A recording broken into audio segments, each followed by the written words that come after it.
अखिलेश यादव जिंदाबाद। अखिलेश यादव जिंदाबाद। अखिलेश यादव जिंदाबाद। अखिलेश यादव जिंदाबाद। अखिलेश यादव जिंदाबाद। अखिलेश यादव जिंदाबाद। अखिलेश यादव जिंदाबाद। दत्ती पुत्र मुलायम सिंह। दत्ती पुत्र मुलायम सिंह। अखिलेश यादव जिंदाबाद। अखिलेश यादव जिंदाबाद। अखिलेश यादव जिंदाबाद। जय जय जय जय जय अखिलेश। जय जय जय जय जय अखिलेश। हमारे साथ जय जय। मैं सबसे पहले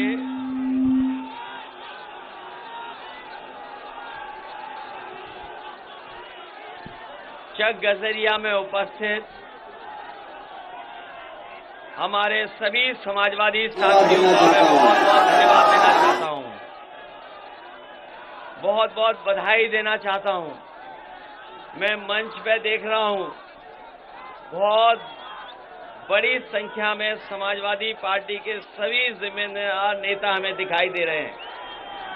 पूरा मंच जिसमें समाजवादी पार्टी के सभी जिम्मेदार नेता हैं, यहां पर उपस्थित हमें बड़ी संख्या में समाजवादी साथी दिखाई दे रहे हैं और रथ के चारों तरफ मैं देख रहा हूं बड़ी संख्या में लोग हैं। मैं सबसे पहले आप सबको नए वर्ष की बहुत बहुत बधाई और शुभकामनाएं देना चाहता हूं। ये नया वर्ष जहां तारीख बदलने से आया है और हमें उम्मीद है कि इस नए वर्ष में उत्तर प्रदेश में भी बदलाव होगा और यहां का किसान, नौजवान, व्यापारी, कोई वर्ग ऐसा नहीं है जो बदलाव ना चाहता हो, परिवर्तन ना चाहता हो, क्योंकि पिछले लगभग 4.5 साल से ज्यादा के समय में उत्तर प्रदेश की जनता को दुख मिला है, तकलीफ मिली है, परेशानियां मिली हैं और जहां विकास हो जाना चाहिए था, आज विकास पूरी तरीके से ठप दिखाई दे रहा है। विकास आगे नहीं बढ़ पा रहा है और उसका परिणाम है कि जहां किसान दुखी, जिसको आय दोगुनी मिलनी थी, किसान की आय दोगुनी नहीं हुई और हमारे नौजवान को नौकरी रोजगार मिल जाता, वो आज रोजगार और नौकरी भी नहीं है। जहां व्यापार को बढ़ावा मिलना चाहिए था, वो व्यापार भी अब उस गति से नहीं बढ़ पा रहा है, जिसके कारण आज महंगाई भी बढ़ी है, बेरोजगारी भी बढ़ी है और हम किसी भी आंकड़े को उठा करके देख लें, आज उत्तर प्रदेश हर आंकड़े में पीछे दिखाई दे रही है। चाहे स्वास्थ्य के आंकड़े हों देश के, उसमें आपका उत्तर प्रदेश बहुत पीछे दिखाई दे रहा है। शिक्षा के क्षेत्र में भी जहां आगे बढ़ना चाहिए था, आगे नहीं बढ़ रहा है, पीछे बढ़ रहा है। और अगर हम कोरोना के कार्यकाल को देखें और जिस तरीके से सरकार का कामकाज रहा है, उत्तर प्रदेश की प्राइमरी पढ़ाई से लेकर के जो यूनिवर्सिटी, डिग्री कॉलेज में पढ़ाई थी, पूरी तरीके से ठप है। जहां से आज हम लोग चक गजरिया के स्थान से शुरू करने जा रहे हैं कार्यक्रम, ये स्थान वो है जहां एक समय पर जंगल था, डेयरी का थोड़ा बहुत काम होता था। समाजवादी सरकार में एक चक गजरिया न केवल लखनऊ के लिए बल्कि देश के लिए उदाहरण बनता है, जहां एक जगह पर एक शहरी विकास कैसे किया जा सकता है। एक शहरी विकास क्या होता है, सड़कें कैसी हों, फुटपाथ कैसा हो, बिजली के खंभे कैसे हों, स्वास्थ्य सेवाएं कैसी हों और आज के समय पर जो आधुनिक पढ़ाई है, या ट्रेनिंग किस तरीके से हो, उसका भी बड़े पैमाने पर यहाँ इंतजाम हुआ है। ये जितना विकास यहाँ दिखाई दे रहा है, ये पूरा का पूरा विकास समाजवादी सरकार का है। इस काम को आगे सरकार नहीं बढ़ा पाई। ये काम जो शुरू हुए थे, जहां से शुरू हुए वहीं के वहीं है। इन कामों को पूरा नहीं सरकार ने किया, और इस सरकार ने पूरा इसलिए नहीं किया क्योंकि ये समाजवादी सरकार के काम थे। और मैं कहना चाहता हूं, इसमें समाजवादियों की बड़ी देन है कि आज दुनिया से अगर जोड़ने का काम किसी सरकार में हुआ है तो यही एससीएल पीछे दिखाई दे रहा है, जहां पे हजारों की संख्या में प्रोफेशनल लोगों को, जो आज के समय की नौकरियां वो लोग कर रहे हैं। मुझे अच्छी तरह याद है जिस समय एससीएल का उद्घाटन हुआ था, बच्चों के साथ साथ उनके माँ बाप भी आए थे। बच्चों ने जहां धन्यवाद दिया था, वहीं उनके माँ बाप ने भी धन्यवाद इसलिए दिया था कि ये बच्चे जाकर के चेन्नई में, जाकर के बेंगलोर में, जाकर के हैदराबाद में पढ़ते थे, लेकिन जब से एससीएल आया है वहां तो पढ़ाई दूर है, यहाँ पर नौकरी भी मिल गई, और आने वाले समय में कैसी ट्रेनिंग होनी चाहिए उसके लिए भी ट्रेनिंग का इंतजाम यहाँ हुआ है। यही कैंसर इंस्टीट्यूट है बाईं तरफ, कैंसर इंस्टीट्यूट नेताजी के समय, और नेताजी ने शिलान्यास किया था। ये कैंसर इंस्टीट्यूट बन जाता तो न केवल कोविड में लोगों की मदद करता, और हमारे उत्तर प्रदेश में जो गरीब लोग हैं जिन्हें कैंसर का इलाज कराने के लिए दूर दूर तक जाना पड़ता है, मुंबई से लेकर के दिल्ली तक जाना पड़ता है, ये अगर कैंसर इंस्टीट्यूट बन जाती तो इलाज के लिए दूर नहीं जाना पड़ता, यहीं का यहीं गरीब का इलाज हो जाता। आज कैंसर का इलाज महंगा है, इतना महंगा है कि अगर किसी परिवार में किसी एक सदस्य को बीमारी हो जाए तो इलाज नहीं करा सकता है। ये समाजवादी सरकार की देन है कि कैंसर इंस्टीट्यूट बनकर के तैयार हो जाता तो गरीब को कहीं नहीं जाना पड़ता, यहीं पर फ्री इलाज, सस्ते में इलाज गरीब को मिल जाता। दाईं तरफ एक स्टेडियम है बहुत बड़ा,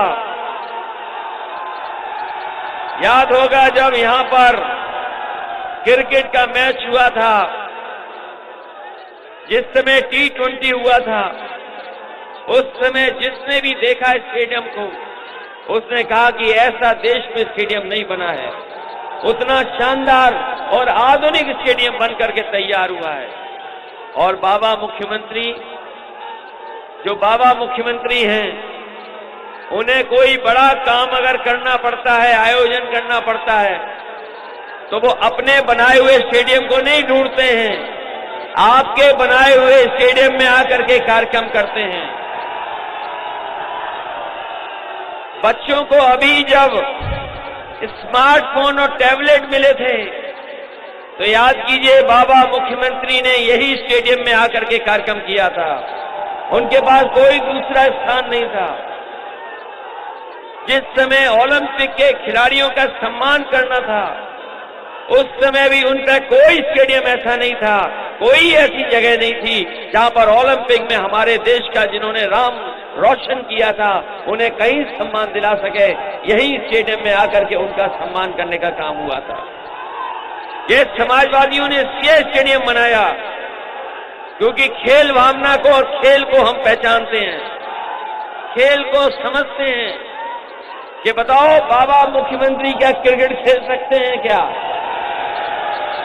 बताओ बाबा मुख्यमंत्री क्या बॉलिंग कर सकते हैं? क्या बाबा मुख्यमंत्री बैटिंग कर सकते हैं? क्या बाबा मुख्यमंत्री विकेट कीपर बनकर के बॉल पकड़ सकते हैं? क्या बाबा मुख्यमंत्री कैच ले सकते हैं? क्या बाबा मुख्यमंत्री फील्डिंग कर सकते हैं? और क्या बाबा मुख्यमंत्री लैपटॉप चला लेते हैं? क्या बाबा मुख्यमंत्री टैबलेट चला पाएंगे? और पता लगा है कि जहां लैपटॉप नहीं चला पाते हैं, वहीं वो स्मार्टफोन भी नहीं चला पाते हैं। इसलिए हम आपसे निवेदन करना चाहते हैं कि अगर उत्तर प्रदेश को खुशहाली के रास्ते पे ले जाना है तो योग्य सरकार बनेगी, तभी जाकर के उत्तर प्रदेश खुशहाली के रास्ते पे जाएगा। ये बड़ी बड़ी जो बिल्डिंगें बनी हैं, ये सब समाजवादियों की देन है। ये दाईं तरफ जो डॉक्टर राम मनोहर लोहिया अधिकारियों के लिए ट्रेनिंग इंस्टीट्यूट बन रहा था, ये भी समाजवादी सरकार की देन है। जो ऊंची ऊंची बिल्डिंग दाईं तरफ दिखाई दे रही हैं, ये भी समाजवादियों की देन है। ये जो टेढ़े आपको स्ट्रीट लाइट के खंभे दिखाई दे रहे हैं, ये भी समाजवादियों के हैं। डायल 100 भी समाजवादियों का है। जो बड़ा सा एक पुलिस हेडक्वार्टर बना है, जो समाजवादी सरकार में बना था, देश के डीजीपी आए थे, वो कह के गए थे कि इससे आधुनिक और एक जगह बैठ करके कानून व्यवस्था को ठीक रखने के लिए अधिकारियों की बैठने की कोई जगह नहीं है, ऐसी जो उत्तर प्रदेश में समाजवादियों ने बना करके दी है। यही नहीं, अस्पताल बनना था लोहिया इंस्टीट्यूट का, वो भी आधा अधूरा पड़ा हुआ है। एक स्कूल बना है संस्कृति, ये दिल्ली वाले जानते होंगे, जो दिल्ली में कभी कभी जाते होंगे एडमिशन कराने के लिए। देश का दिल्ली में ऐसा संस्कृति स्कूल है, आप किसकी भी सिफारिश करा लो, आपको एडमिशन नहीं मिल सकता है। अगर ये इंस्टीट्यूशन बन जाता, ये संस्था बन जाती, तो यहां भी बच्चों को पढ़ने का मौका मिल जाता, लेकिन बाबा मुख्यमंत्री ने इसको बनने का काम नहीं दिया। ये केवल विकास के दुश्मन नहीं है, ये अल्पसंख्यकों के भी दुश्मन हैं। और ये बात मैं इसलिए कहता हूं, अल्पसंख्यकों के दुश्मन, जिस समय ये सरकार में आए, पूरे दिल्ली की लोकसभा में और उत्तर प्रदेश की विधानसभा में बैठने के लिए एंग्लो इंडियन लोगों के लिए रिजर्वेशन था। उस रिजर्वेशन को अगर किसी ने खत्म किया है तो ये भारतीय जनता पार्टी ने है। किसानों के आंदोलन को लेकर के कितने हमारे सिख भाई जो आंदोलन में गए थे, कितना अन्याय हुआ। सड़कों पे कीलें लगा दी गई, बोल्डर लगा दिए गए, गड्ढे खोद दिए गए। 600-700 हमारे सिख भाई जो किसान थे, किसानों की जान चली गई, शहीद हो गए।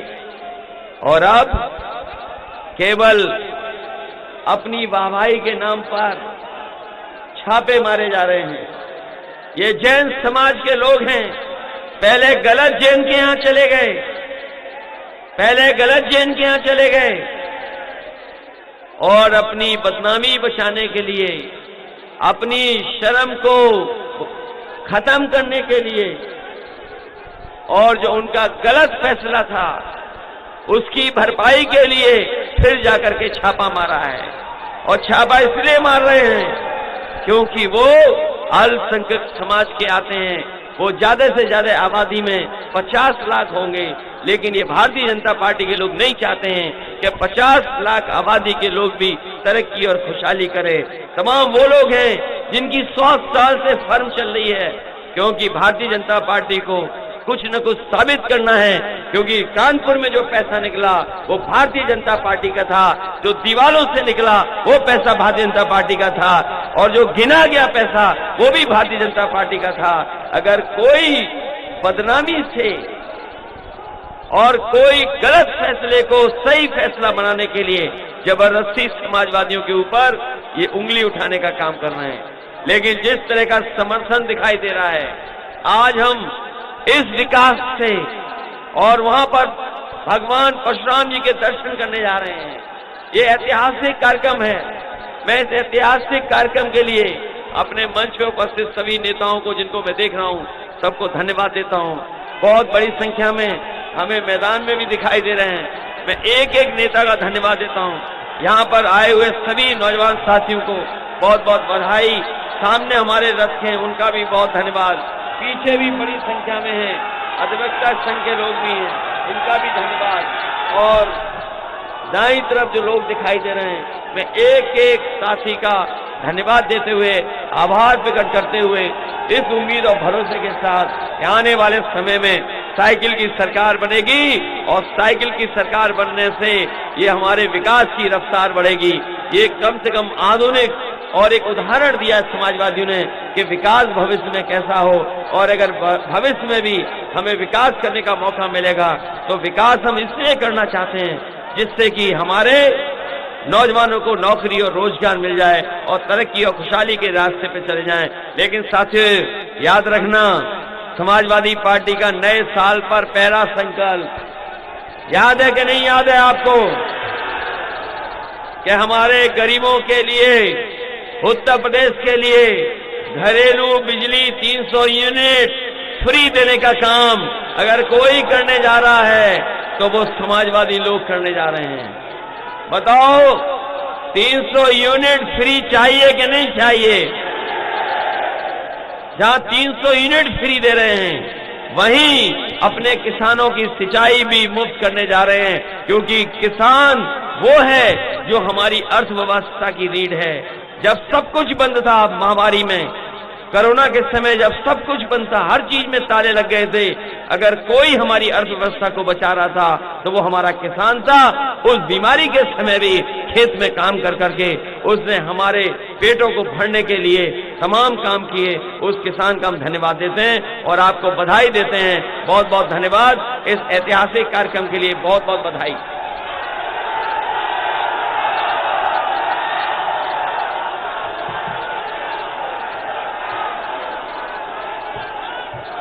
हेलो, अखिलेश यादव जिंदाबाद, अखिलेश यादव जिंदाबाद,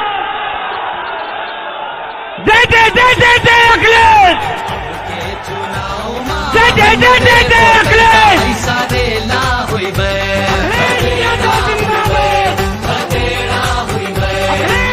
केवल बीजेपी गिरी है अंत, ये सारा झमेला हुई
है